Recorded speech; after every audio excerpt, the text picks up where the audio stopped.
Salam dostlar. Bugün sizə qonaqlıq süfrələrinizin şahı, dadını hər kəsin bəyənəcəyi bir reseptlə gəlmişəm. Bizim ailə və qohumlar hamımız balığı çox sevdiyimiz üçün bu yeməkdə tez-tez hazırlanır bizim evdə. Əvvəlcə 3 dəstə ıspanaq, 3 dəstə keşniş, 3 dəstə şüydü, 2 dəstə dağ keşnişini yaxşıca yuyuruq. Siz balığın miqdarına və dəstələrin ölçüsünə görə göyərtini artıra yaxud azalda bilərsiniz. Göyərtiləri doğrayıb bir kənara qoyuruq. 3-4 baş soğanı yarım halqa formasında doğrayırıq. Qazana öncə yağ, sonra soğanı atıb biraz bişiririk. Soğanı çox bişirmirik, biraz özünü salan kimi göyərtinin yarısını əlavə edirik. Daha sonra üzərinə balığı göstərdiyim qaydada düzürük.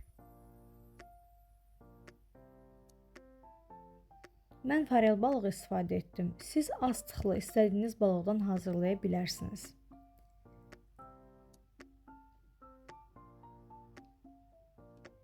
Üzərinə də qalan göyərtini töküb orta ateşdə 40 dəqiqə bişiririk. Görəcəksiniz ki, bol su çıxdı.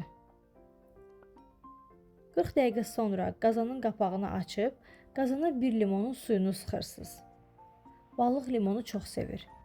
Biraz da qazın xodunu artırırsınız ki, suyu çəkilib yağa düşsün.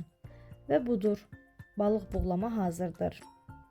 Postu like etməyi və fikirlərinizi bizimlə bölüşməyi unutmayın. Nuş olsun hamınıza.